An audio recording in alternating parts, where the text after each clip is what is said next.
It's time for Twig This Week in Google. Matt Cutts fills in for Gina Trapani. We'll talk about the aftermath of Google I.O., the new voice search that's in the new Chrome, and a whole lot more. This Week in Google is next. Netcasts you love. From people you trust.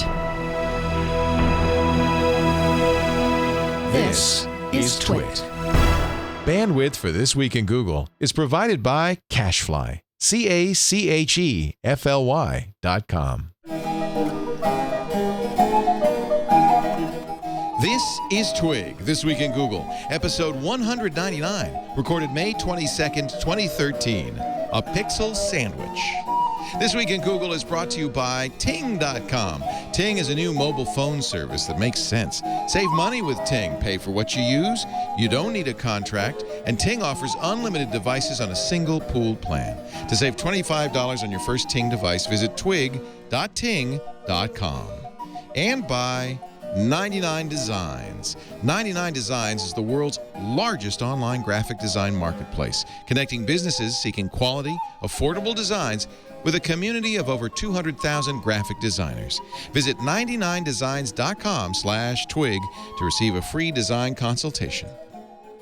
It's time for This Week in Google, the show that talks about not just Google, but everything in the cloud, Facebook, Twitter, and more. And Jeff Jarvis is here, professor of journalism from the City University of New York, the author of What Would Google Do in his latest Public Parts. Hello, Mr. Jarvis. Hello. It was so nice being with you last week. It was so wonderful. I feel so far away now. I loved hanging in meat space, man. It was great. Fun. Now, unfortunately, both you and Gina caught some sort of bug on the plane ride home. I.O. flu. That's what she called it. And Gina's really a little under the weather, plus her babysitter's sick. So that's really more to the point. So she's with Etta lying in bed moaning, but she'll be back next week, I'm sure. But we've got a good replacement. You bet. Almost as lovely, but certainly as talented, Mr. Matt Cutts of Google, one of the earliest employees. Hey, everybody. Good to see you. Matt. And let us note that you are a pixel sandwich, as Matt put it earlier. Oh, God, I hate you guys. So both of them are using Chromebook Pixels. Both of them are using Google Hangouts. Oh, no, Google Talk for the video. Is that going to be deprecated, Matt, with the new Hangouts, or are we going to have to move to something else? Or I think that the trend that we heard at I.O. is that it will definitely be moving toward Hangouts being the unified solution. So, it starts out with Messenger and Hangouts itself, and then there were indications this past week that things like SMS and Google Voice will eventually be folded in, which makes it a lot more useful if it truly unifies all the different ways of talking. I can't wait. I mean, SMS is huge, and they do verify your phone number when you sign up for Hangouts, so I'm presuming that will be the case. And then I have not yet switched to Hangouts from Gtalk on my Gmail because it's funny. I heard all these. Does anybody really make calls from Gmail? I do it all the time. It's my home phone, so I don't want to mess with that. And I even use something called the OHI. Do you know about the OHAI? It's a little device. It's so cool that lets me use Google Voice to make. What is it? The Obi? What is it called? It's now I can't remember the name. The Obi-Wan Kenobi? The Obi-I, that's it. Obi-Hi. Now I remember it. Obi-I-H-A-I. And so what I do is that uses Google Chat. It's kind of weird. It's using a weird kind of variation on Google Chat. In fact, it has to patch itself into Gtalk to work. But then phone calls coming into my Google Voice automatically ring a phone. A landline, what looks like a landline phone in my house. There it is. It connects to the internet. So it's a VoIP solution that's free because I'm using Google Talk and Google Voice. It's really cool. But that would break as well as the ability to just make phone calls from within Gmail. So the solution is not to upgrade on Gmail, and everybody agrees that that's coming, right? I think it's safe to assume we're working to unify things and make them very seamless and work together well. So. It's always, and I think that, and you guys know this, but I think it really, because of the death of Google Reader, everybody gets a little nervous. We all don't, for instance, Google Voice, I'm dependent on it because I have many phones. I'm always changing cell phones. Google Voice is a unified number that rings all my phones. I need it. And if were you guys ever to kill it, I would just fall over in a dead faint. Well, I've noticed ever since Reader, the web has been a little bit angry, cranky, irritated. Yeah. You know, and it's become this meme about, well, is Google going to shut down this product or that product? Almost like back in the early days, it was like, oh, Gmail's beta. Don't use it because it's beta. Right. And it was clearly really good software. But I hear they're going to get rid of search. I don't. It's over. I think the search end- is pretty safe. The end of search as we know it was what Amit was saying. That was his tagline, right?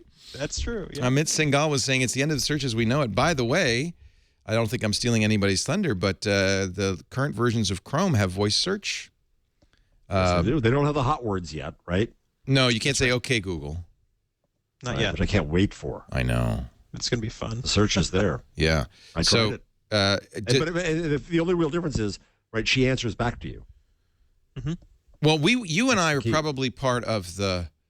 What was it called? The Gmail lab test or whatever. No, trial. because Field I trial. use apps. Oh. So I was in the field trial. We beat up the Google Plus guys about this problem. So I've You know, had this it's voice not that for a bad. while. We said, yes, it is. But let me show you. Check. Can you see my computer now? Yeah. So I have a little microphone here, right? No, we can't. Oh, crud. As soon as I moved it, it went out. So I have a little microphone. It said, and if I highlight You it. got a Pixel, man. No, that was why we stopped using the Pixel, because it wouldn't work. Wait a minute. Now it's doing the search. Stop! That's a weird search. I am not your wife's sister or daughter. Came up the result. Let's go back. Ooh. So when I have not done any switches. This is the first time I've used it. It just worked. So I highlight. It says search by voice. What's going on in Santa Cruz today? And Bingo. unfortunately, it doesn't have the contextual stuff, so I can't say. Right. How do I Well, get there? I think it actually has some contextual stuff there. Not so all of it. So yeah. Joanna was able to say, "How do I get there?" And it would then know that it was Santa Cruz from the previous search. Right. I think you can do what's in something there like, now? I think you can do something like, how old is Barack Obama? And then maybe you can say, how tall is he? Or How who old he is married Barack to? Obama? Barack Obama. Oh, she was talking to me because it was a knowledge Yeah, that's graph, what I'm right? saying. She's talking back, right. How tall is he? Barack Obama is 6 feet 1 inch tall. He's Wow. 1 inch tall. No, I'm 6 feet 1 inch.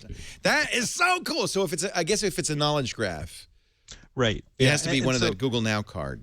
Well, I think what's live now is conversational search. And conversational search is this idea that instead of typing in one search and then the next time you type in a search, Google has forgotten everything about what you just said.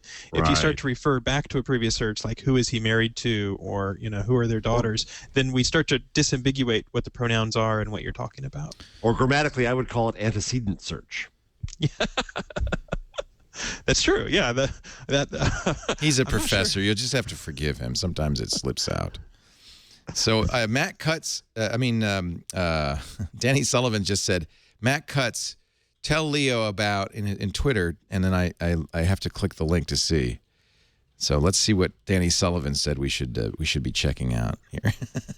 Yeah, and in fact, I cribbed some of the examples. Danny Sullivan, he wrote a great article about the conversational search, and he was sort of saying Yeah, he went on. he went and through on 3 or and 4 on. steps. Yeah, it was a great example. And it was kind of funny because when he did the demo, it worked sometimes, but not all the time. And we were like, oh no, we want it to work all the time. And I think Danny's attitude was, hey, it worked a lot more than I expected, and I know it'll get Pretty better over cool. time. Yeah, in fact, that's It what is he's pretty pointing. cool.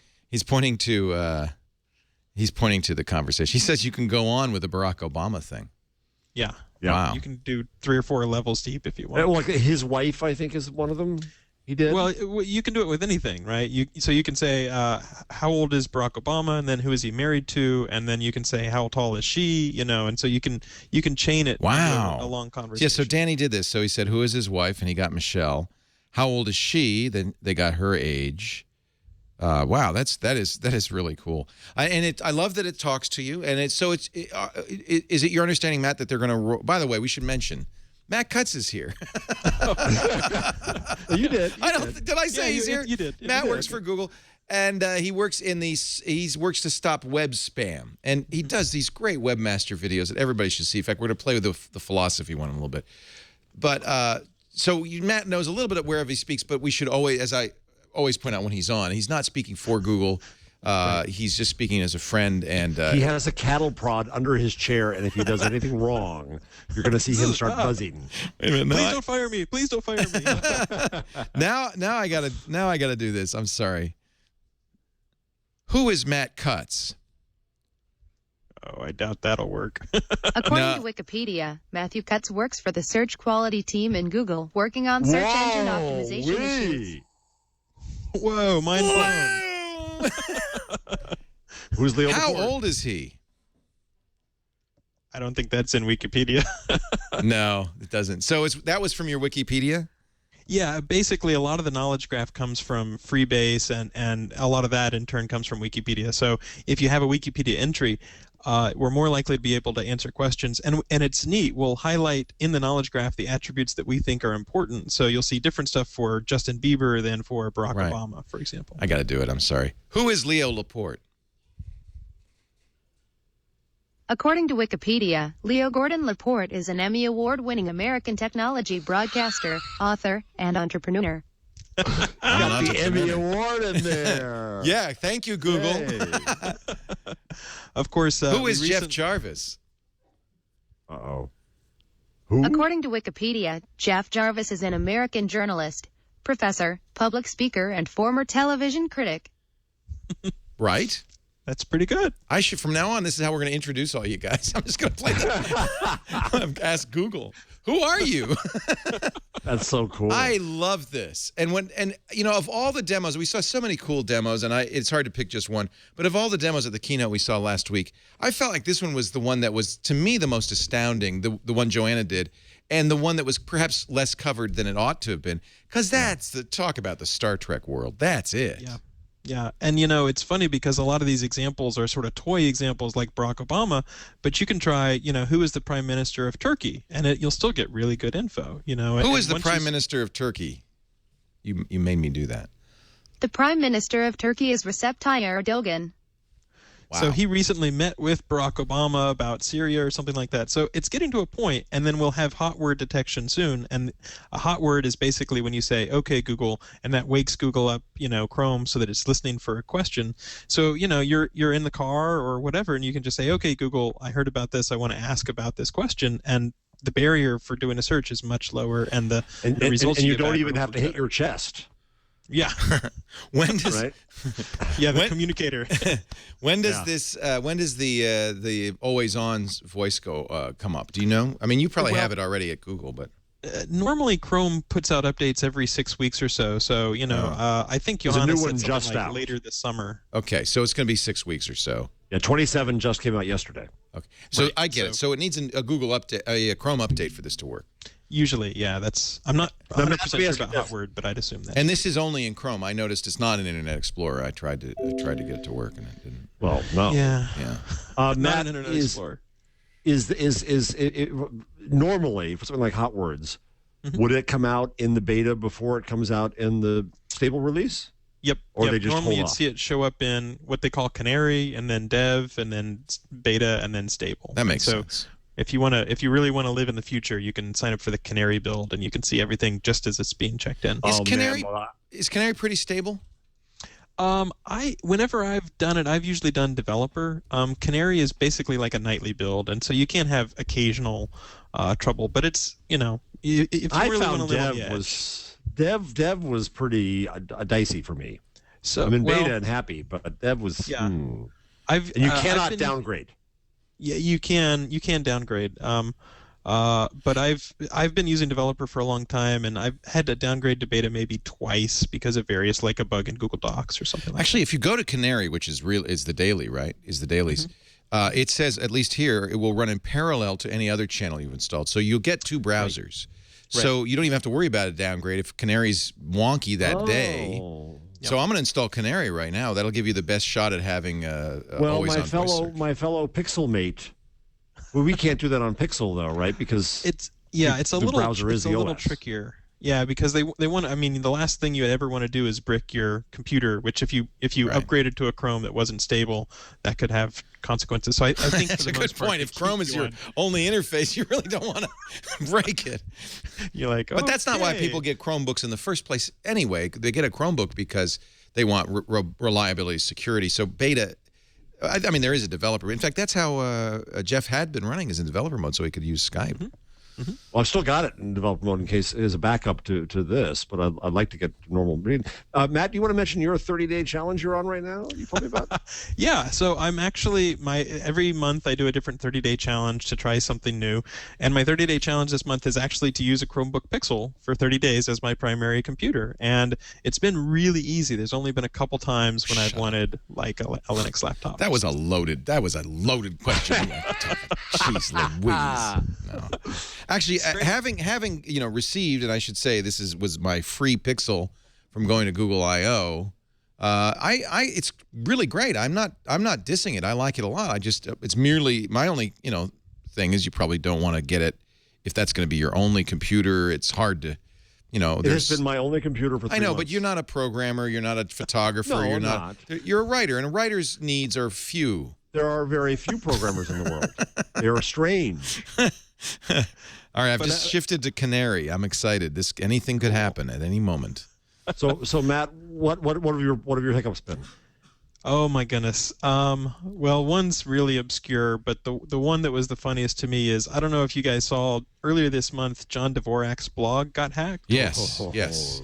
And originally he thought Google was wrong and it was he's Google's such an fault. idiot. I can't. He had this whole conspiracy theory. Right, because he'd written something negative about Google. Now, John, you're running WordPress. What a surprise! You got hacked.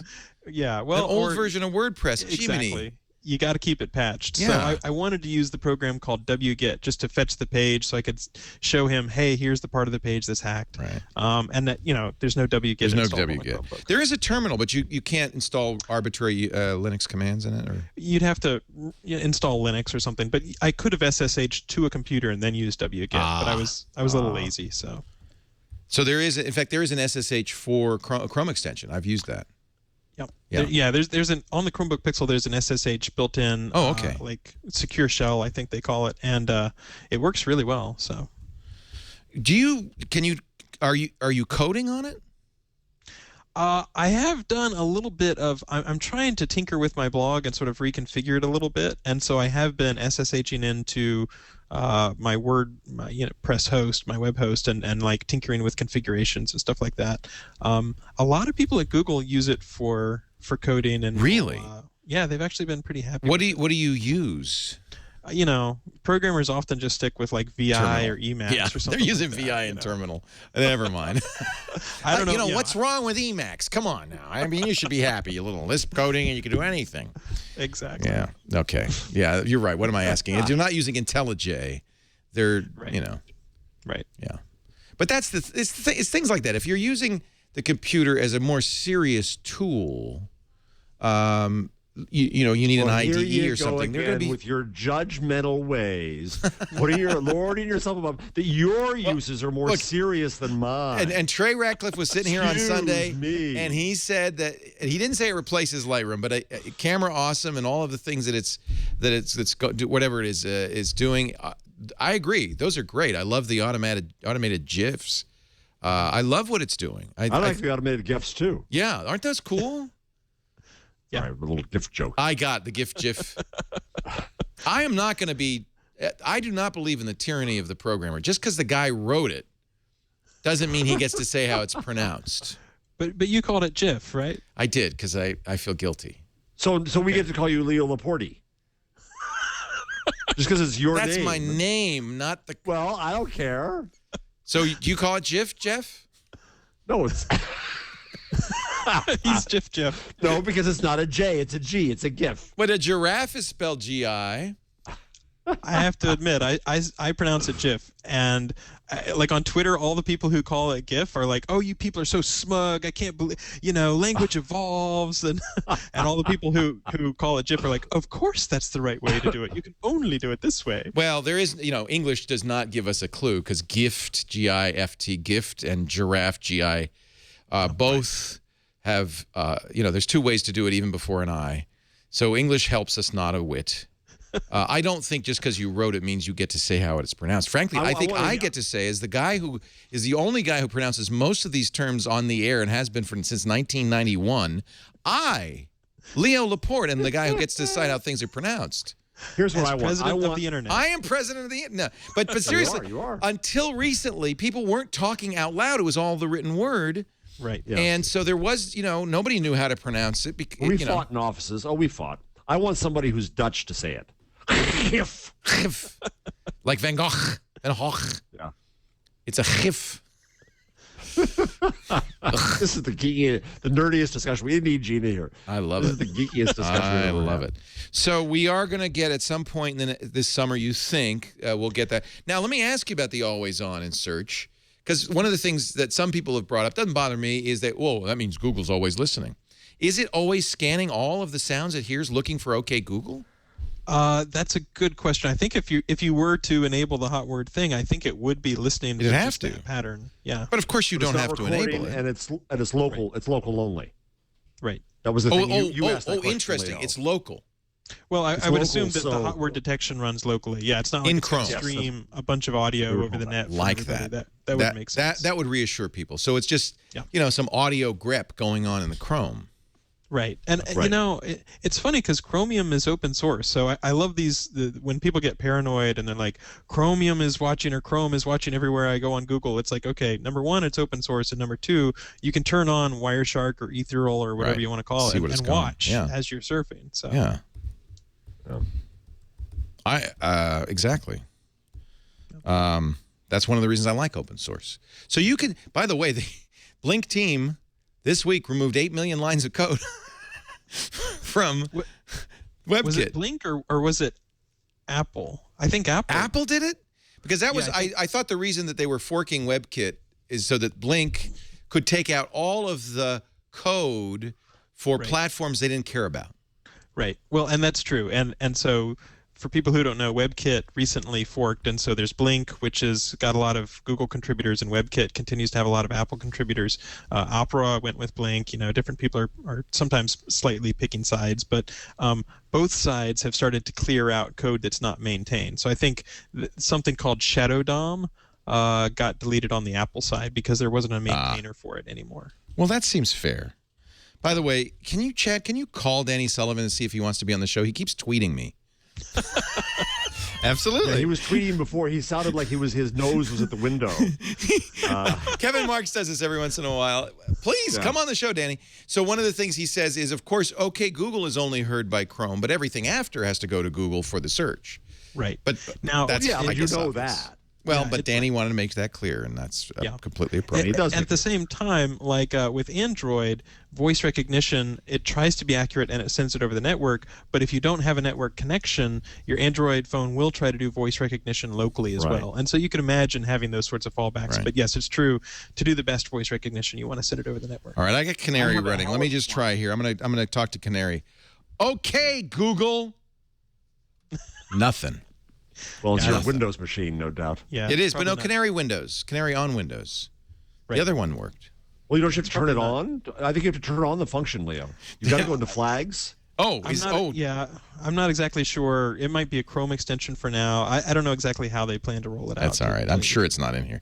Is it about, what is it, Chrome //flags? What do I have to do? I think so, but Matt would know better. Yeah, there it is. Careful. These experiments may bite. Wow. Boy, Canary has a lot of extra crap in it. Yeah. Yeah. Ooh, wow. I am not going to mess with this. Holy moly. I don't know what any of this stuff means. I could turn the script bubble off and on. I saw Rick Byers at I.O., and he had one that was just for the purposes of a demonstration so he could show where things moved. And so it left traces of his fingers across the screen. It was fun. So I hear you were on Howard last night or yesterday morning. Oh, I was. Well, I brought Gina's point up on Howard. What?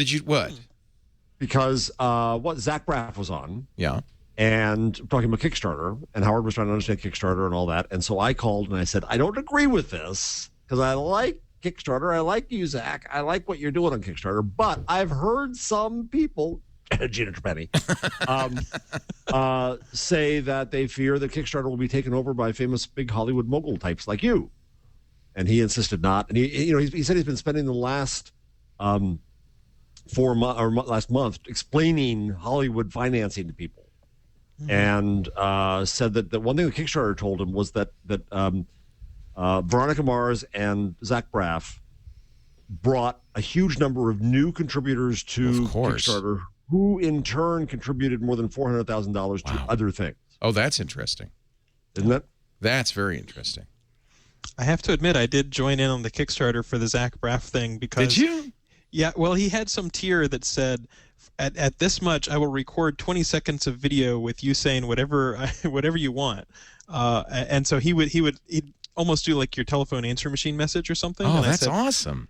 Wouldn't it be great to have Zach Braff talk about the importance of white hat SEO and avoiding black hat? Has it happened yet? Or? I'm waiting to hear back on how to redeem my sponsored level or whatever. So hi, this is Zach Braff for Google. That would be awesome. It would, yeah. Well, I hope you get it. I believe in two-factor authentication. You should too. Hey, speaking of which, Twitter has turned on second-factor authentication. They did it today, and that's why my phone was going off before the show. Because one of the things you have to do is turn on SMS. Remember the old days of Twitter? It was all about SMS. And 40404 was their short code, and you could get all your tweets in text. Now, that would be a very bad idea today because, as I found out, your phone goes off constantly. So you have to authenticate the phone you're going to use because that's how they're going to send you the second factor. It's 6-digit code, just like Google Authenticator. And so I turned on my phone, and then there's a checkbox in your settings. It's on. Apparently, I believe it's on everybody's Twitter account now. And from now on, when you sign up for Twitter, as I just did on this machine, for instance, it'll say, hey, whoa, what's the code? And you have to have your phone, and it'll send you a 6-digit code. So that's good news after all the Twitter hacks over the last few years. That's a great idea. I'm really glad they added that. Yeah. Well, you guys set the stage in many ways. So now Facebook does it, Microsoft does it with Outlook, Google, of course, one of the first to do it, and now Twitter does it. And I think that's great. Yeah. I think that's really great. Turn it on, as I have on all four. And we were also talking before the show, and I think it's bears repeating, that Google Authenticator, which I run on Android, is just a version of, this is a standard, this form of authentication. Yep. Yeah, it's called like TOTP, time-based one-time password or something like that. And so any piece of software can implement this standard. Google Authenticator is a really good one, but the beauty of it is that now someone has a client for Windows Phone, and so you can do it all on that. And you can even take the secret, the QR code, and you can scan it with multiple phones, and so you can have the same secret on 3 or 4 phones, and then whichever one you have with you, you can just say, okay, based on the current timestamp, this is my password. This is my 6-digit number. So it really makes things secure. But a lot of people have this misconception, I can't get texts. What if I'm in a foreign country? You don't need to have an internet connection. It all runs locally on your phone. Well, and unfortunately, right now, Twitter doesn't seem to be using that, although that doesn't mean they wouldn't. Right. Yeah, it sounded like maybe my guess is maybe they're in a hurry to get it rolled out quickly, and so they're sending texts for now, but there's no reason why they, in theory, couldn't use this as a way to do it as well. And then a little approach, so there's and I can show these because without my password, the codes are worthless. Every 30 seconds they change, but yet I have one for LastPass, one for Gmail, and one for Outlook.com. And that's the Google Authenticator running, and every 30 seconds you get a new 6-digit code, which you'll need if you want to re-authenticate any of those. And in fact, I've got it set up on my WordPress.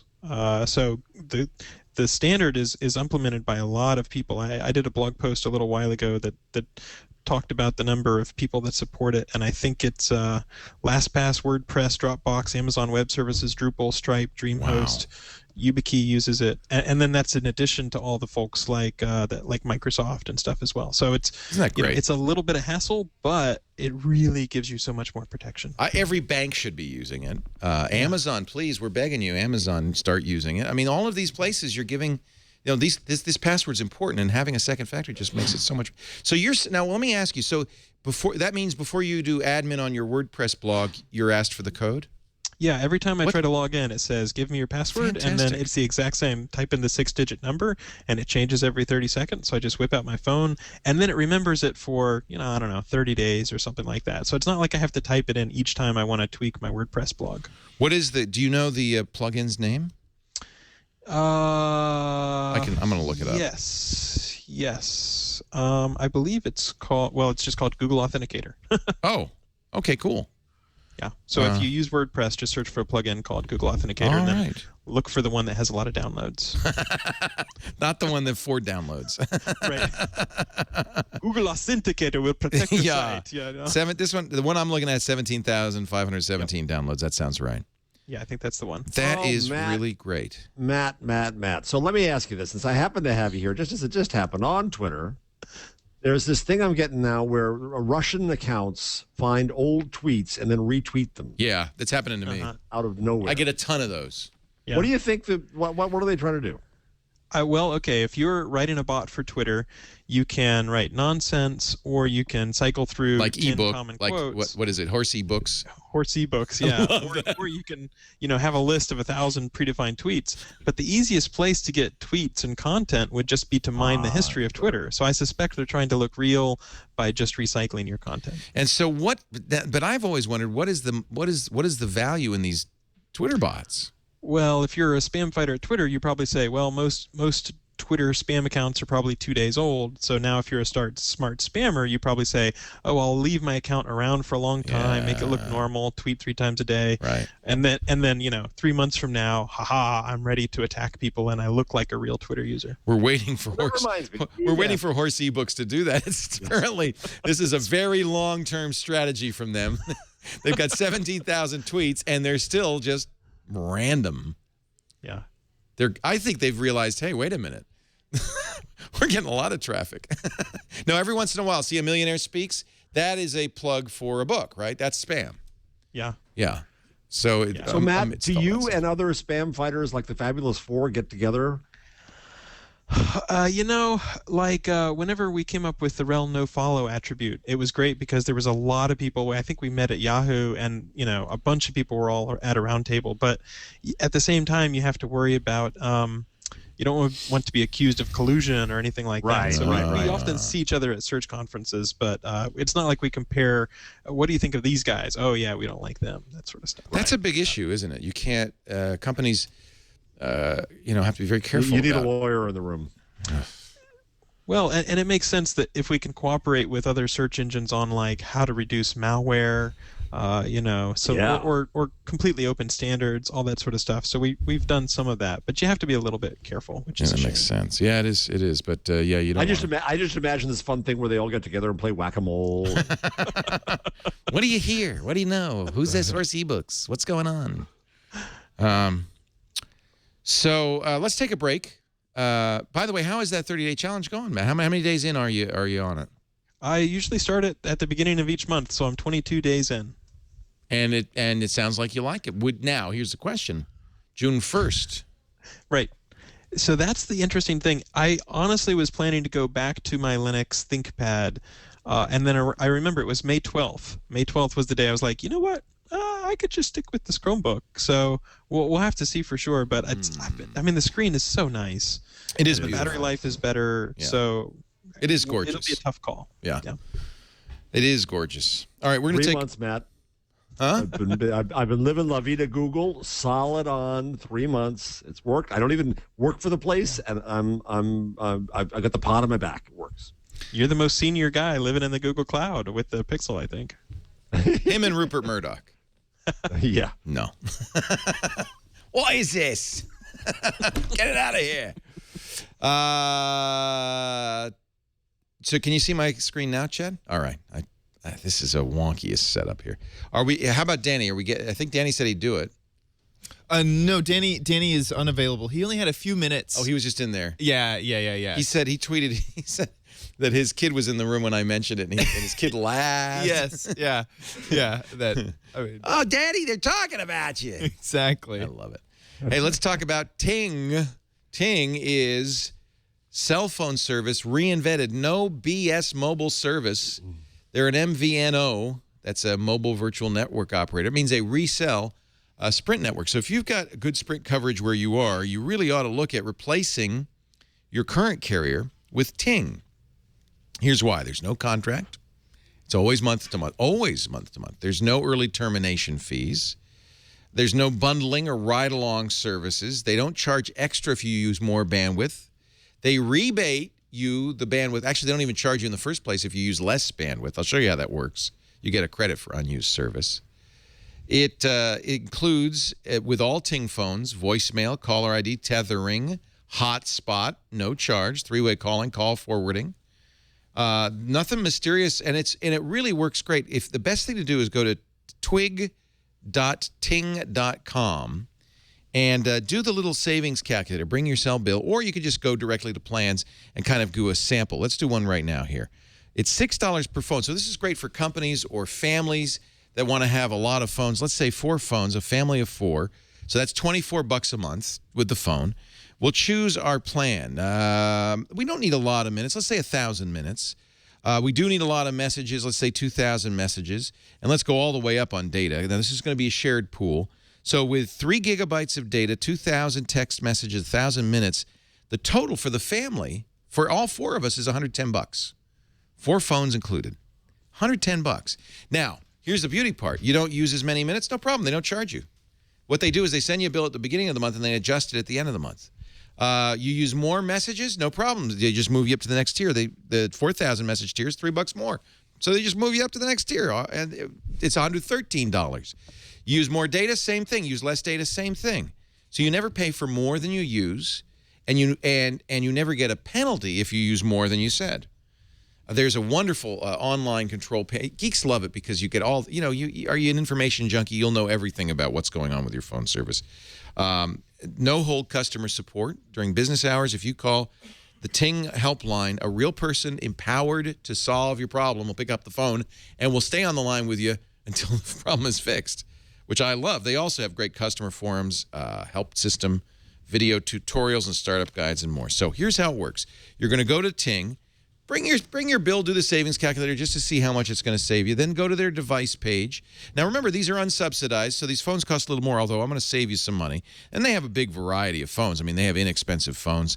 They have MiFi-style bandwidth devices. They have used devices. So you could find a phone that's right for you. You might give a used Galaxy S2 to the kid, and you might get a Galaxy Note for yourself, that kind of thing. Note 2 for yourself, or a Galaxy S4 for yourself, whatever it is you want. You can even bring your own, and eligible Sprint devices can be converted to Ting, or take your old device, sell it to Ting, and they'll give you cash to help you buy the new phone. There's lots of ways to do this. And if you go to twig.ting.com, whatever you do, you're going to save $25 on your first Ting device. So they've got all the big... Let me just see what the newest stuff they got. Yeah, they have the Galaxy S4. It's called Dearly Beloved. They also have the HTC One, which I have to say I'm really liking that HTC One. But I carry the S4 most of the time. Both excellent. And by the way, I paid $800 for my S4. It's $571 with the Ting discount that we're going to give you. So that's a good deal. And in fact, it's considerably less than Google's going to charge you next month for the Galaxy S4. Twig.ting.com. Try it today. You're going to love it. And I love it that they're changing the way cell phone companies work. Or maybe they're not, but at least you can do it with Ting. So far, the cell phone companies don't seem to be backing down. I don't know why. Well, I saw Tony Hale from Chartbeat said that he goes the opposite of what will Google do. He tries to just do nothing that Google would do. Oh, really? Nothing that Google would do. It was a good post. So Leo, on the rundown under your tip, just so you can find it, I put my good friend from the Netherlands, Bart Brouwers, put up the pronouncer for GIF. But he's Dutch, so this is the Dutch. That's what I wanted. Oh, you want it? Okay, from the land of Van Gogh.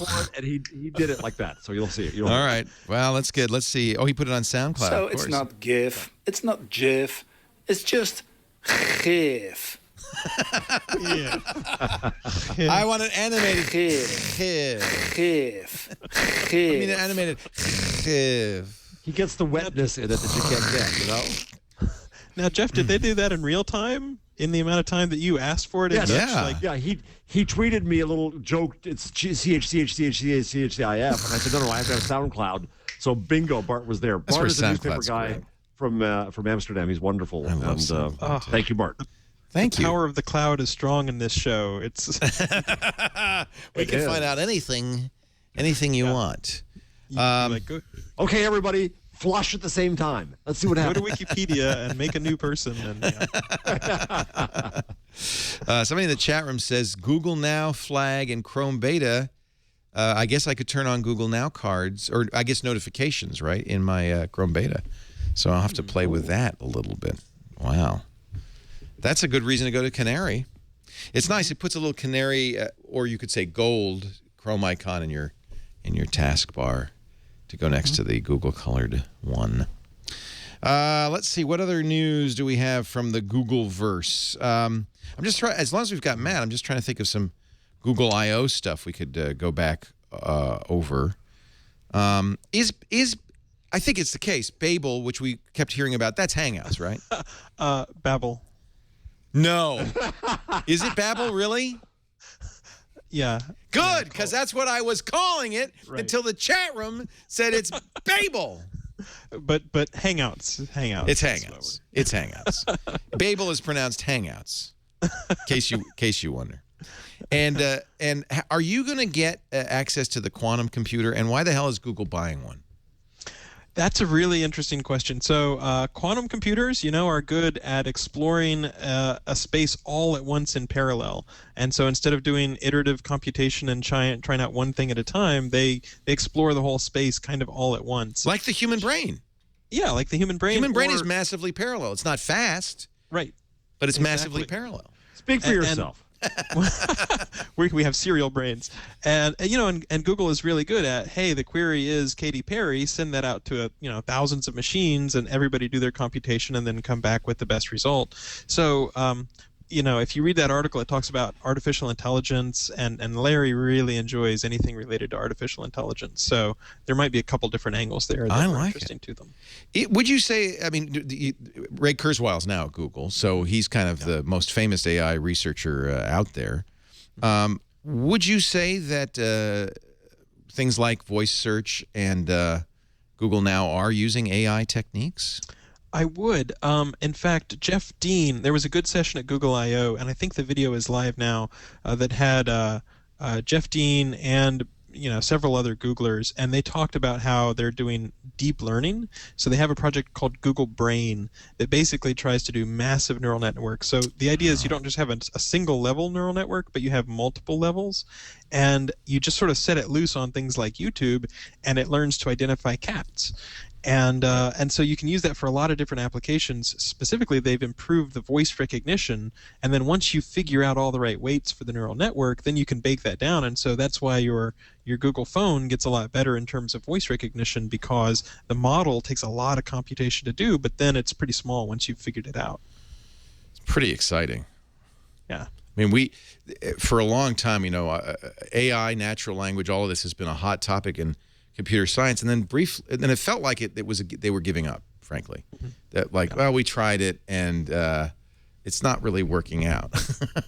Well, and it seems like there was a sort of a blighted zone for a while. Right. Like when I went to grad school, it was like, oh, don't study artificial intelligence, and they have to rebrand it to machine learning and stuff like that. Right. But Google is definitely a haven for people who want to target really interesting applications, including image recognition and stuff like that. There's the cat. There's the neuron that learns to recognize a cat.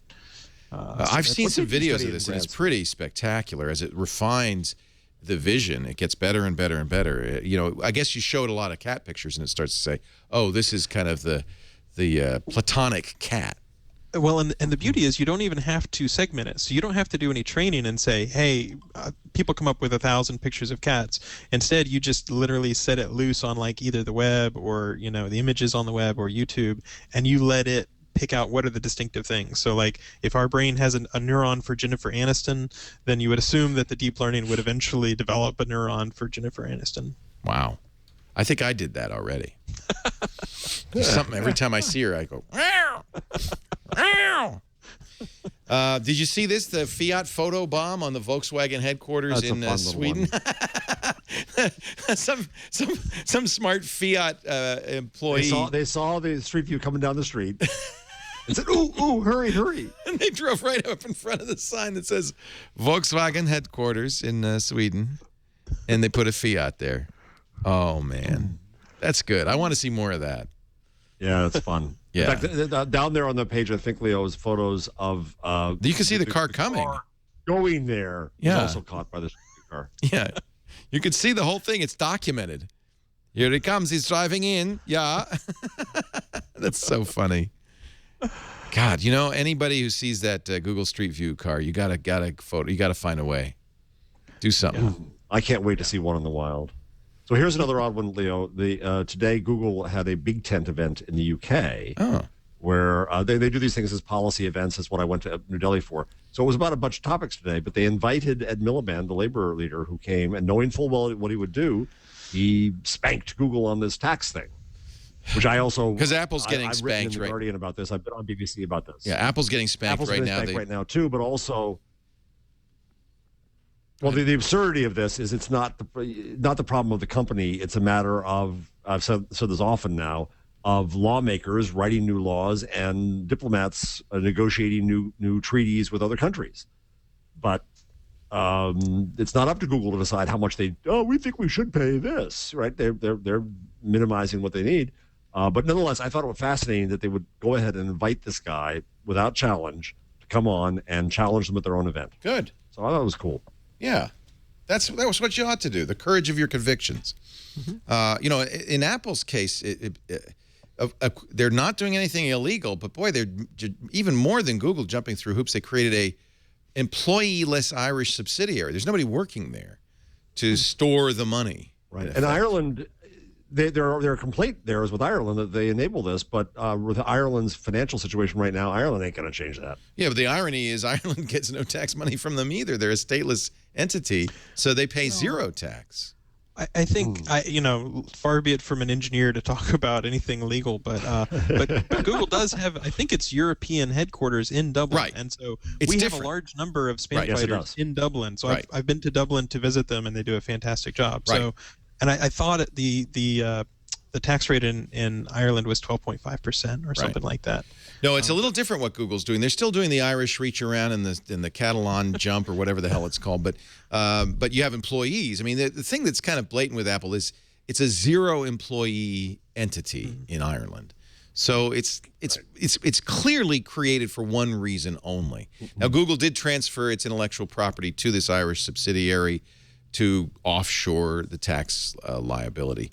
But it's a little different. In any event, and we talked about this yesterday on Mac Break Weekly, it's probably on a publicly held company anyway, a fiduciary responsibility of the people who run the company to maximize profits and, among other things, minimize tax liability, or they would have problems with the stakeholders. And as long as what they're doing is not illegal, it's really up to the U.S. government to change the laws. So if this is an issue. As opposed to the companies kind of have to do it. At the same time, there's doing it and there's doing it. I mean, at least Google has employees there. Apple has nothing. So it's an odd I debated situation. Margaret Hodge, who's a member of parliament in the UK, who's been going after and calling Google every nasty word she can come up with. And I debated her in The Guardian. And then last week they had me, believe it or not, they had me back on the BBC. But not the World Channel to really? Also, they probably love you. Are you kidding? That drives traffic to have somebody go, to go off on them. It's great. They're not babies. They understand. We don't have a changelog because we don't have Gina, but from a changelog point of view, you don't have to have Gina because the Google developer blog has a very nice summary. Scott Canaster. Thank you, Scott. We're going to get him on Mac Break Weekly. He wants to be on Mac Break Weekly. He's an old Mac guy. Works now as a developer evangelist at Google. And has summarized everything from the developer's point of view from Google I/O Android Studio based on IntelliJ, Google Play Services 3.1, Google Play Developer Console, Google Maps APIs, Google Compute Engine now open to everyone, PHP Runtime, Google Cloud Data Store, Instant Buy Android API, Wallet Objects. When am I going to get my gosh darn wallet, by the way, Matt? Do you know why that my T-Mobile or AT&T phones, none of them... I want wallet. Yeah. That's tough. That's kind of like, why didn't video chat work on AT&T? You know, sometimes the software, you do the best you can. Yeah. What's interesting to me about this post is it runs through in a lot of detail what happened at I/O, but a lot of individual sessions at I/O had announcements that still didn't even make it into this level of so detail much. of the post. This was the richest I/O ever. Amazing. For developers, I have to say, just speaking my opinion personally, I think it had gotten a little out of hand with the free devices and a little Yes, I consumery, agree. and bringing it back to developers, I think was really smart. So they had a couple great announcements. They had something for webmasters that's called Request Autocomplete. So, Chrome actually looks for something called autocomplete on form fields. And so Right. if you want to make it easier for people to buy things, it's literally an hour to annotate your web form. And now they've introduced a new standard called Request Autocomplete. And if you're using Chrome and you have a Google Wallet, account, then it's basically 2 clicks to buy something. No more filling out forms. And they've got an equivalent standard for Android applications, which is called Google Wallet Instant Buy. And so, there's no reason why a webmaster shouldn't annotate their forms at the very least to make it lower friction and easier to buy and get shipping addresses and all that sort of stuff. So that's one thing I wish more people had heard about out of I/O, because it's a really cool standard. Are videos of all the sessions going to go up eventually? I think almost all of them are up. If you go to developers.google.com/live, there's a lot of sessions there. I've been watching them slowly, and it's so great that you guys publish all that stuff. It was great. And plus, you Well- couldn't get into anything related to glass to save your soul. Yeah. Yeah, and even It was getting a into moment Google of I/O was hard. illogic. Yeah, yeah. The So- illogic of the developers that you'd see the room was full, and nonetheless they filled 4 deep all the way down the hall. Guys, count. You're not going to make it in. Give it up. Go have coffee. The fire marshal will not let it happen. But Leo, I think you did a blog post earlier today about the number of simultaneous people who were watching Twit during the keynote. Yeah, but that was a fraction of the total who watched the YouTube Direct, right? What was the total?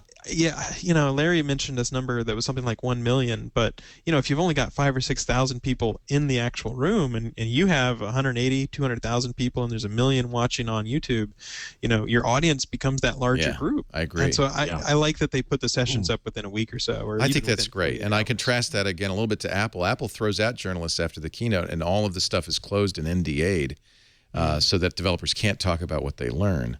And just an interesting contrast in the style. And, I like open source. I like APIs. I like it that Google publishes all this. Anybody wants to develop can. It's just fantastic. I wish I had the time to watch all of these videos, but they're just... I would only it's understand great. about 1% of them. A lot of it is very accessible. That's true. People should not be scared off by any of it. A lot of it is extremely accessible, and it's really great. What I enjoy is seeing the people, because it's very easy with any company, Microsoft, Apple, Google, to just kind of make it a monolith and forget that it's made of people. That's why I love the fireside chat. Yes, the Android team Because you fireside really get a chat. chance to request. Yeah. So great. Oh, there was a Google Plus fireside. Yeah. Yeah. And it's and there's a huge diversity and they're quirky and interesting, and it's obviously all of them super smart. It's just fun. It's really neat to see that. I really applaud that. Yeah. And I like that a lot of them stick around afterwards. You can say, well, I really wish this feature did this. And they're like, oh, okay, well, let me think about how we can do that. Yeah. Yeah. That's kind of really, nice. really cool. So thank you, Google. Let's talk about Tumblr, because that's within our realm. Tumblr, David Karp's company, little company. David's 26 now. He started it when he was a 19-year-old dropout, high school dropout. I love this. His mom, he was 14, going to Brooklyn Science or whatever, and his mom said, you're too smart. Just drop out. She was a teacher. She said, I'll teach you. Homeschool. Of course, I'm sure all that happened was he just sat down at the computer more. And, he also went to work for Fred Seibert. That's right. He sold Next2 Networks to Google not too long ago. That's and right. Fred, kind of had a warm embrace for him, and that's where he started working on companies and eventually on Tumblr. It's a wonderful story. Marco Arment also writes his memoirs at marco.org about, he was one of the, I think the first employee David had before Tumblr, and then helped create Tumblr. $1.1 billion. Karp apparently has about a quarter of the stock, so he's going to get a considerable amount of cash, about $250 million in cash. Union Square Ventures got a 5,000% return. Fine, they took $125 million in venture capital, valued the company at $800 million, sold it for $1.1 billion. It's a great success story. The real question is, what's Yahoo going to do with it? You know, a lot of people concerned because of the way Yahoo treated Flickr, but I think it's a very new Yahoo, and I think Marissa Meyer. Oh, I think Marissa is very, very has different. demonstrated. I mean, and this acquisition, but they could not have got it without Marissa. I think we talked about that. I mean, she wooed Karp, and most importantly, I think reassured him this is not Flickr, this is not the same Yahoo. She won't make him purple. And yet, you know, you hear a lot of dissent on that and saying this is not a good, you know, well, we'll just have to see. I think there's a lot of Tumblr people who are nervous. Matt Mullenweg immediately posted the next day on WordPress. We got, 72,000 people moving over from Tumblr in the first hour. Yeah. You know, it's not, this thing doesn't close for 6 months. You got plenty of time. But I am so, see, I'm also happy for New York. This is the first big New York exit, and that's a wonderful thing for the scene here. Is it really? That's the first? Well, you had a lot of companies that didn't quite do it. You know, Foursquare and I forget the list, but it's a long list. I like that Yahoo, the press release said something like, "We promise not to screw it up," or something like that. Yeah. She put up an animated GIF. It's very authentic, yeah. And, you know, Marissa is whip smart, so you have to think she's on point. She's going to be paying a lot of attention to this. And I think earlier today I saw that Yahoo also rolled out Flickr Pro, and someone had taken offense and said, "Oh, well, you're saying photographers aren't pros, or there are no pros on Flickr," or something like that. And she responded on Twitter and said, "Hey, I worded that really not well. I'm sorry. Of course, we want to have photographers on Flickr." Just something like any normal person would do. Yeah, good for her. But from her, like that really shows she's plugged in, she's paying attention, and you know, nipping that stuff in the bud really makes a big difference. So, and she's funny watching. Go ahead. She's a real person. She's It's hard with CEOs. It's very rare that a CEO will do something that, you know, let her hair down and do something that real. Well, and it feels like you had the CEOs who didn't know what email was, right? And now they have to know what email is, but. She knows what Tumblr is. Yeah, but the ones, you need somebody who can like respond on Twitter, like, you know, for better or for worse, Jonathan Schwartz at Sun seems like one of those guys who was like, he was willing to get in and get into the scrum. And there's definitely pros and cons. You don't want to come across as bitter or, you know, sarcastic, but someone who's plugged in and really savvy enough to use it well, I think that can generate a lot of goodwill. Yeah, there's the Carol Bartz side of it, and then there's the Marissa Meyer. So you can go either way on that scale. But I think I love the new Flickr. I do not love the pricing. I think it's extremely confusing. I can't figure it out. I'm a longtime pro user, and I've got one plan that is different from the doubler plan or the free plan. And it's clear that they're going to put ads, a lot of ads on that's going to be to me that's going to be the thing to watch on Flickr. I hate to sound like, you know, Mr. Google boy, but now that my phone is just setting automatically Google Plus, it's hard to see me switching.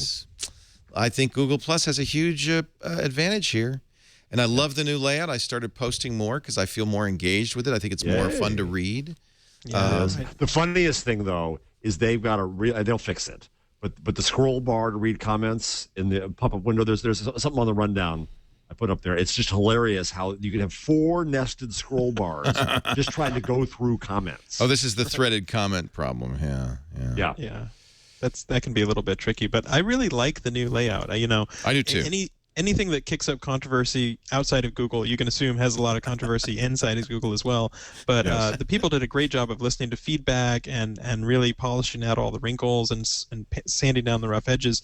And I've noticed myself, I use Google Plus internally a lot, and I find myself going back a lot more after the new layout. Interesting challenge. A lot of people saying we want streaming. We want it to automatically scroll down the page. And then Google's opted not to. They have a little button that pops up that says 45 more or whatever you press that. I actually prefer Google's choice because what I found with the older streaming solution is I'm reading something and it starts scrolling. And I have to chase the article down the page. Come back. Yeah, that's not good. So I actually think this is an improvement, although I'm a fan of live scrolling. I think in this case it's probably better. It's kind of like Friend Feed used to have live scrolling, but then once you moused over it, it would pause for you, which was good. You don't want it to move while you're reading it. So. Yeah. By the way, peanut butter brand Jif has tweeted, "It's pronounced Jif," just in case there was any confusion. And they're talking about peanut butter, I think, not the graphics interchange format. That's great. I think smart. brands are getting so damn smart about this stuff. Yeah. Why did this come up again? This perennial? They're on some honor for the inventor of GIF. He's had a stroke, and he's I see. Okay, but it was some honor for him, so they brought this thing back Webby. up. Yeah. Red Vines. When I didn't know this, but when Twitter announced Vine, Red Vines posted a 6-second Vine about Red Vines. Brands, I love this when brands do this. This is so smart. Anyway, I'm sorry. I just derailed the conversation, but I saw that. Well, so can I go to glass for a second? Glass, please. Where's your glass, Jeff? Did you get glass? I haven't got notification yet. I'll get you some glass. I'm waiting. I actually sat outside my optometrist the other day, wondering if I should go in and get contacts or not. Somebody at IO had regular glass. Had I lenses. went over and I tried to talk to him about it. They kept on saying, "Talk to the PR guy. Talk to the PR guy." Because they see a red badge, and we can't talk to you. We're gonna get killed. We can't talk to you. Those red shirt people. So Nick Bilton had, I think, the most ridiculous thing He I've has seen turned when into he went- Mr. Cranky. I'm sorry, but really I love has. Nick. He I has. adore Nick. But he's cranky decided about he's Mr. technology now. Cranky. Yeah, he's going to be contrarian all the time. Yeah. So he wrote this post about, I went into the men's room at IO and I was freaked. And I tweeted back, nobody wants a picture of your junk, Nick. Nobody ever did. It was funny. That was my response too. Is if they want a picture of my junk, take it. Go ahead. So he actually called me yesterday to talk this through, and he said, "Well, it's the most frightening technology I had." I said, "Frightening? What's frightening? Are you kidding me? Is this frightening?" And I said, "What you're scared of is the other people." I said, "Then you should talk about this with your shrink." And he laughed. So I'm waiting for his column, but I thought it was Nick's tried so hard to be contrarian about this stuff, and he got all mad at me on Twitter and stuff. But I thought it was the most ridiculous, mirthful piece. But also, there's an XKCD on this, which I think is wonderful. Yeah, that was my favorite. I didn't see it. Well, let me see. It's on the rundown under glass. Second thing. Yeah, that's hilarious because You want to read it? Maybe before we rush to adopt Google Glass, we should stop to consider the consequences of blithely giving this technology such a central position in our lives. Don't have any insights about a new technology? Just use this sentence. It makes you sound wise. And you can say it about virtually everything. That's true. Let's consider the implications. And the hover over even says that the beauty of the problem is that everyone will project their worst fear and assume you're being smart and addressing their worst fear. Right. Exactly. And it's happening like the techno panic over this is just getting wearing, and it's happening in media like crazy. That's why somebody like Nick, who's smart about technology, understands technology, covers technology. And I said, Nick, you've got a responsibility as a journalist too. If under media pressure people panic too much, because he was getting to this idea when we talked about somebody taking a picture in public. And I said, yeah, Nick, that's public. You don't want to restrict that definition. As a journalist, you never should want that. Because otherwise, when you catch the mayor going into the opium den, or I should say, given Toronto's news recently, the crack den, and they no, I had an expectation of privacy. Public, you can't take my picture. You don't want that. You want public to mean public, and it's okay. Even a public restroom? No, that's where we get to the norms. Yeah. Give me anyone who wants to take pictures of junk in men's rooms. Now, But there are people who do that. Well, okay, but they Glass is hardly a surreptitious way to It's do not it. exactly surreptitious. Okay, Glass, take a picture of his junk. It isn't exactly secret. No. But yeah, I saw that XKCD and immediately thought of you, Jeff, because it seemed like the techno panic distilled down to one very convenient cartoon that you can use from now. It really is. I want to frame it. I want to hand it out every time somebody comes up with a new panic. And we've seen that happen, especially with, say, Street View, because, Street View is incredibly useful. Now that we've had it for a few years, people realize how helpful it is. But, when Street View was not available in some countries, people, all they had to go by was what they were reading. And so if there was something that was a little too, strident or techno-panicky, where people were writing it up and people hadn't actually had a chance to experience it yet, then they got more stressed and more worried about it than they really needed to be. I mean, I think there's a larger discussion about the glass itself and how useful it is and all of that stuff. And yeah. But I mean, I'm not too worried about the privacy. Well, Nick told me a story. I won't use the names because it was a private conversation. Here I am, ruining probably an anecdote in the story. But there was one entrepreneur who ran into another entrepreneur. Two entrepreneurs walk in a bar. One's wearing glass, and they start having a conversation. And the one said to the other, "I'm not having this conversation with you with glass on." And the other one said, well, "I'm not taking it off." And so the conversation ended. I said, "Okay, that was a negotiation of norms." Yeah. That's the way it turned out, and it worked out perfectly. Yeah, everybody's happy. Yeah, it is kind of a consensual thing. We got a pair, but I let Jason, as you know, I let Jason have them because he's got a baby and it's perfect for him. He's going to take lots Matt, of have you pictures. worn them much? I have gotten a chance to try them out a little bit. Talking about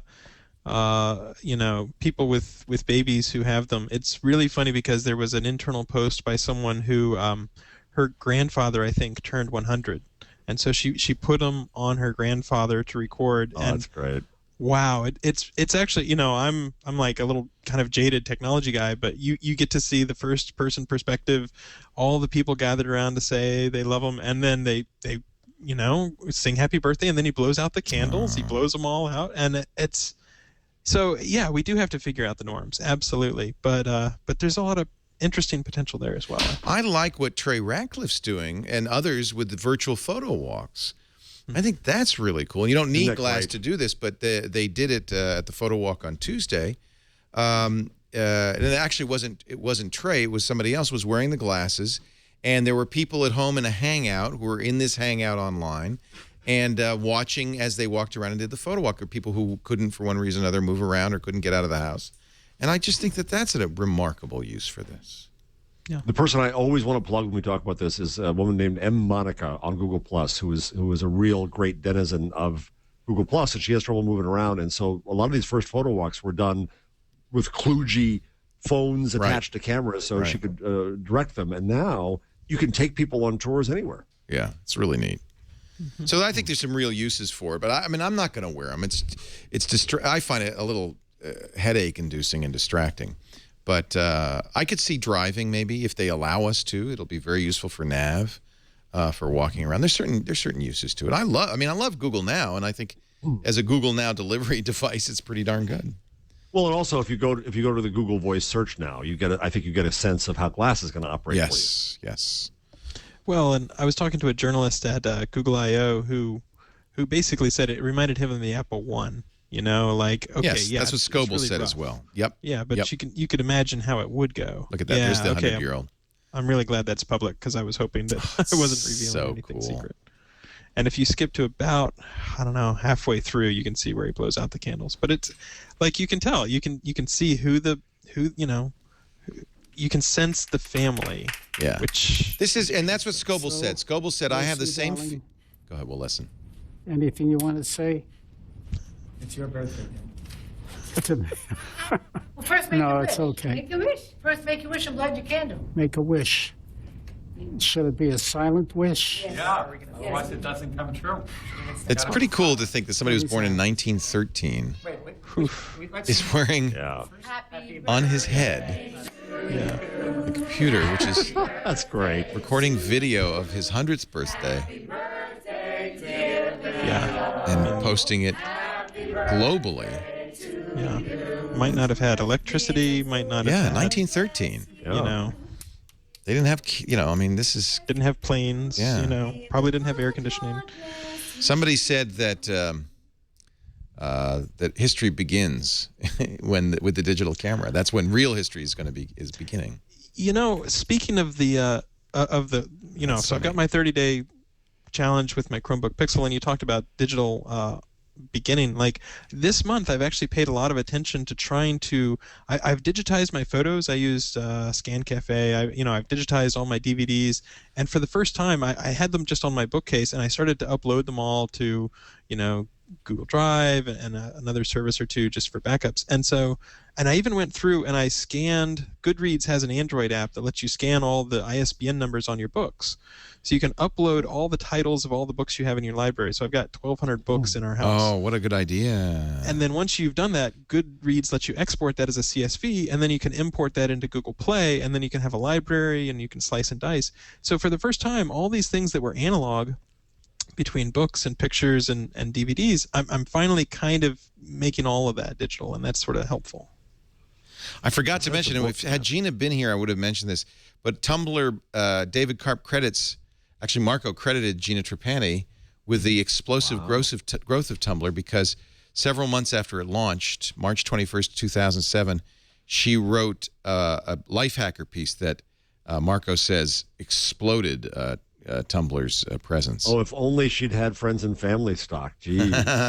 Well, I'm going to point out, because I thought, gee, I think I've been using it before, that my Tumblr log begins in February 2007, a month before that. So I also discovered Tumblr. Anyway, that was kind of a nice. I was going to mention this to Gina. Let's see, what else should we cover before we run out? Google Plus Community Manager says yes, SMS is coming to Hangouts. It does ask for your phone number now, so you verify your phone number. So I presume that makes sense, and will integrate Google Voice. We mentioned that. Have you been auto-awesomed, Leo? Oh, I'm loving auto-awesoming. We're talking about Google Plus's photo stuff, the automatic GIF creation. By the way, that's why everybody's talking about GIFs, I think, is the automatic GIF creation in Google Plus is so awesome. If I look at my photos here, I think I knew that this would do this, so I took a picture of my dryer drying clothes. And it generated an automatic GIF.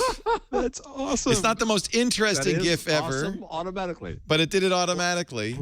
So on the rundown is a collection of the Auto Awesome tag on Google Plus. Oh, all right. Let me go find that. That's really cool. Under Google Plus. So what? So Auto Awesoming is doing enhancement too, right? Or is it just the GIF we're talking about? It's also enhancement, I think. But yeah. But Here's a bunch of GIFs. Yeah. A lot of the times you're taking multiple pictures of people, and so you might have 5 pictures that are almost identical, and it'll cycle through those, and then you get a GIF for free. Yeah. So I've been intentionally taking multiple pictures. If you use the burst mode on your camera, it'll do that automatically too. Yeah. It's GIF or GIF. It stands for graphics interchange format. Graphics interchange format. So it also, if I post this on Google Plus, will it use the hashtag AutoAwesome automatically, or do I? I don't think it will automatically. I have to, because it does some auto hashtagging, right? It does, yeah. So it tries to, whatever you talk about, it tries to do very smart. Oh, he's actually talking about, this sports team or something like that. But my guess is Auto Awesome. You'd need to label that explicitly. Yeah. Well, let me do that, because I want to join the Autumn Awesome fun, even though that's the most boring animated. It is. You go way down this one. There's a happy couple like at their wedding coming. Are they kissing? Yeah, that's that one right there. Yeah, that one's okay. On the bright side, now that people know this, they can start to make really easy animated GIFs, which it used to be kind of a hassle before. Right. I have to admit, I don't think I've ever made one, and I accidentally made one from some duplicate photos yesterday. I also find them evil and horrible, and so it corrupts our world. Well, I admit, when Google Plus came out and it was obvious that animated GIFs were going to be a big part of it, I had some concerns. One of our professors here at CUNY, John Smock, is doing a small kind of course in how to do it, and I've made ruthless fun of him for ruining journalism and the net as we know it. Auto Awesome is That's awesome. Funny. How's it doing that? So these were taken so closely together. This was, he mentions in his side, apparently if you take enough photos that look similar enough, Google Plus will automatically combine them. That's really cool. So this is one guy with somebody different coming in and out. Right. Yeah, we should explain for the audio listeners. Yeah. So it looks like this may be like the father of the bride or something like that, or maybe maybe a professor with his students or something like that. Very cool. I think people are going to get creative with this. Oh, yes. We haven't scratched the surface of what yes. we'll see. So. Oh, yes. There's definitely... We have to figure out what the parameters are, like when it will do it, how much has to be the same. I mean, that's an eye-opener because the dad stays the same, but the other guys he's taking a picture with are similar. So we're getting some idea that it doesn't have to be 100% the same. Well, and it can be separated in time. I think it might have to do with the timestamp because this is there's a very different in this where it looks like this was so some it's just time, right? Because that's something exploding. Yeah. Yeah, if auto upload knows the timestamps on when it's uploading, then it knows, these are 5 taken in a short window or something like that. Right. So. Well, I've been using burst mode, but I guess maybe I'll start to let's play with it. Let's see what'll happen with Auto Awesome. I just in the new edit tools and everything. While I don't know if it's going to replace Lightroom, I do agree with the tagline at Google I/O that the the data center is your new Lightroom. It's not too far off. Too far the off. other thing that happened is Trey talked about Glass and said that his taking of photos has increased just exponentially. And only Trey every one of them could be beautiful. Yeah. Well, he can HDR glass, which is amazing. Yeah. Should we? Do we have the cat beards? I don't know how that got in here. I threw it in there. It was just one of those. I just couldn't resist. And then, do we want to play Matt's philosophy? Cat beards is a photo meme where people place a cat in front of their face to make a furry look up. beard. The cat has to be looking up. Oh, that works pretty well. There's a cat beard. I like it. I need a cat. Oh my God, this is hysterical. Isn't this good? The internet is just amazing. God bless the internet. Who would have thought that? You have cats, right? Wow. Oh my goodness. I have to try this right now. I need to get me a cat. That guy looks like Santa Claus, but it's the cat's nose. Actually, it's a girl, and it's the cat's nose, and it looks like a beard. Some of them. That one's great. Some of them really work. Some of them really work. What a world. What would we have done without the internet? You doubted me, oh Leo. Yeah. Oh, president of the internet. I want you to run over to Vin Cerf's office, show him that, and said, "Thank you, Mr. Cerf. Okay. Without you, there would be no cat beards." Next time I see him, I'm sure he'll be like, "What are you talking about? Get away from me." Vin. Vin's been wearing glass for 2 weeks, I saw a story. Has he? Yeah. Yeah, it just shows you these old guys, they could pick up these trends like that. We're going to take a break, come back with a tool, a tip, a number, whatever you got. Matt's got some recommendations. Oh, and should we play the philosopher? I've been looking for it. Is it on your Webmasters? No, it's not. I'm not sure which philosophy video we were talking about. Oh, is this not a new one, Matt? I thought it was a new one. It was your philosophy of search. Lauren Weinstein tweeted it or plussed it. Is it this one? one? Interesting. Okay. Yeah. This is it? Oh. Is that new or is that old? Look at him. That's pretty like new. 12. But, okay. But it's a little long. I'm not sure. Well, we'll just point people to it. How about that? All right. Did you study? You studied philosophy in college? No. Well, I did some humanities stuff. But, Humanities. It's not. Yeah, that didn't really count. You weren't exactly a philosopher. Our show today brought to you by 99designs.com. It's a marketplace where designers get together with people who need something good looking. And it worked really well for us when we did our T-shirt design. We asked designers at 99 Designs to come up with some T-shirt designs, and they did. Then we had a vote, and then we sold a bunch of them, and it's just really great. We're actually working with them right now for app design. It connects you with great graphic designers to create fast, affordable designs. There are over 200,000 graphic designers on 99 Designs available worldwide. You get world-class customer support 24/7 over phone, email, and chat. You can even get a complimentary design consultation with their San Francisco design team to help you work on your branding. There's, of course, a 100% money-back guarantee. And a very affordable. Logo designs start at $299. Web design, $599. Digital marketing collateral like landing pages, Facebook cover design, banner ads, infographics starts at $199. This is different. These are different typefaces. And then you get to work back and forth with the designer to refine the design, then pick one, then pay for it. Apparel design, $199. Mobile app design, $599. When you visit 99designs.com/twig, you'll get a $99 power pack of services for free. That's 99designs.com/twig. The power pack gets you more designer time and attention, and 99 Designs will bold, highlight, and feature design in their marketplace, so you get twice as many design specs. You can also call 800-513-1678. 800-513-1678. A designer or two or three or four or five is waiting for you today. It's 99 Designs is on a mission to make the world better looking.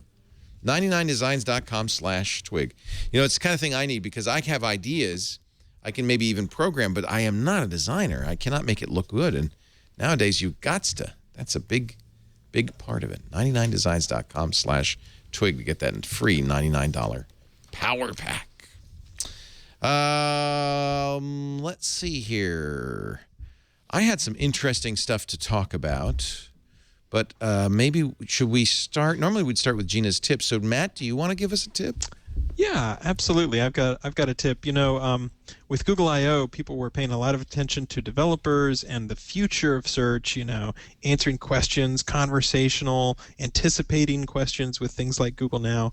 But it's also safe to assume that we continue to work on core search quality. So my tip is just to check out Google's Webmaster videos. If you search for Webmaster videos, we have a channel that's gotten something like 12 million views. So recently, for example, we put out a video about what to expect for SEOs and web developers over the coming summer, and it's actually going to be a pretty busy summer. It'll be pretty eventful. So, for example, the rest of the world doesn't, pay much attention to this stuff, but if you're an SEO, a search engine optimizer, we've got an algorithm called Penguin, and we're releasing the next generation of Penguin in the next few hours.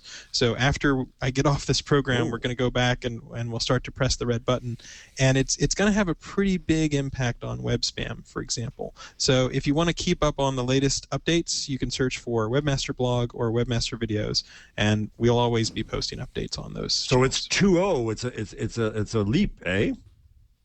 It is a leap. It's a brand new generation of algorithms. The previous iteration of Penguin would essentially only look at the homepage of a site. The newer generation of Penguin goes much deeper.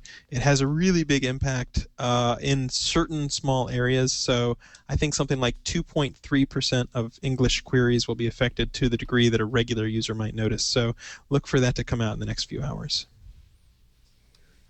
Yeah, and on the screen you see Google Webmaster Central. So if you go to google.com/webmasters, that is, if we put a manual spam action on your site, that is where you'll get a notice, for example. So Penguin is an algorithm, but if we manually say, oh, you were cloaking or selling links that pass PageRank or something like that, you'll get a message. Watch out, Dvorak. Yes. Ding, ding, ding, ding. Joking, John, just joking. No. No, he wouldn't do that. Your number of the week, Mr. J. Well, I'll try this one. A whole bunch of fives. Google put up google.com/trends/top charts is, I think, a monthly compilation of top searches. And we see this stuff all the time. We see it in various lists, but there's some funny ones here that just make no sense, like car companies, cars, chemical elements. Gold is the most searched chemical element, followed by silver, iron, carbon, and aluminum. And then Bitcoin. Right. So just a silly little thing for martini is the number one sought after cocktail, followed by Bloody Mary, mint julep, Manhattan, and Mai Tai. This reminds me of Zeitgeist. Exactly, but it's kind of a monthly new. It's like dogs, pit bull number one, which scares me. Bulldog, Labrador Retriever, German Shepherd, Siberian Husky. That's neat. So just.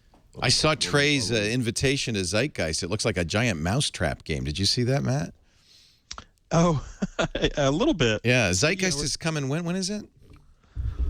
Soon, I think. Zeitgeist is through the sales department, so I never get an invite. So. Do you not get invited to Zeitgeist?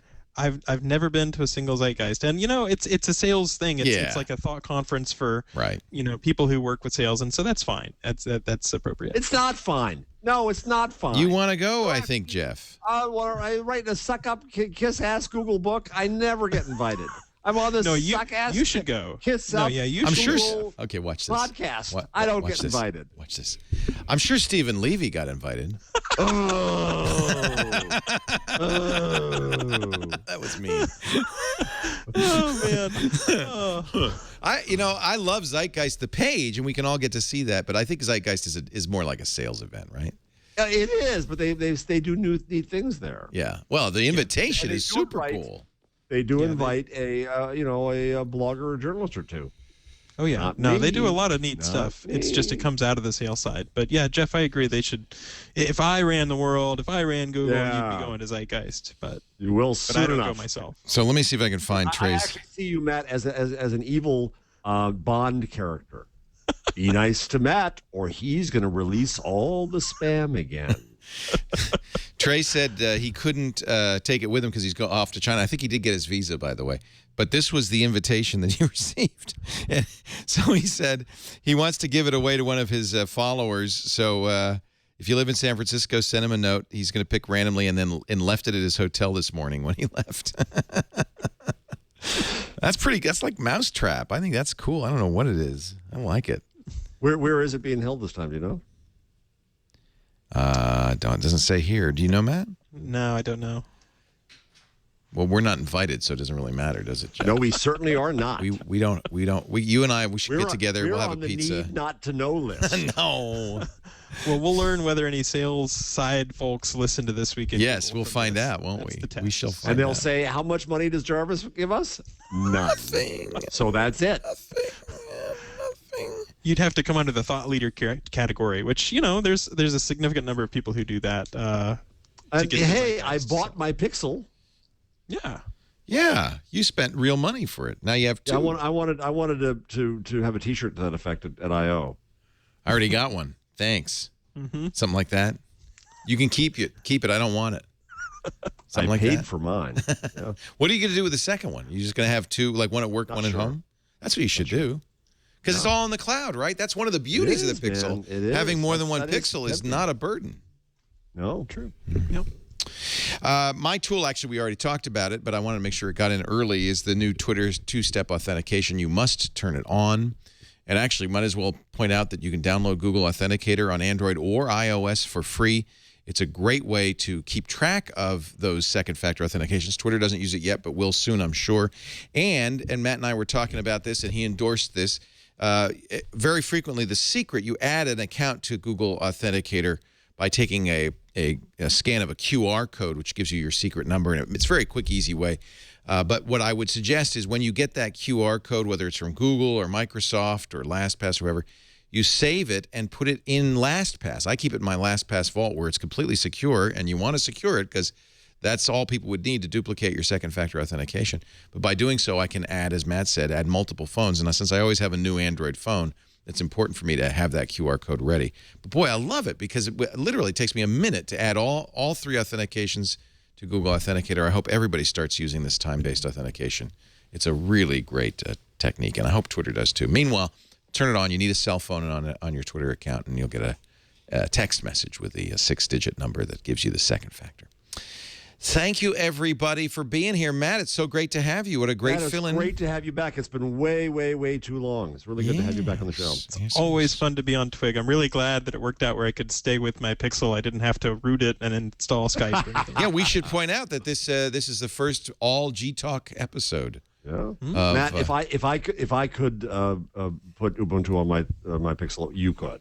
That's true. Well, I just have to say, mad geek props to you for putting the crouton on. It's pretty impressive. Ubuntu on your they Pixel. made it that really impressive. Easy, boy. Yeah, he did it all by himself.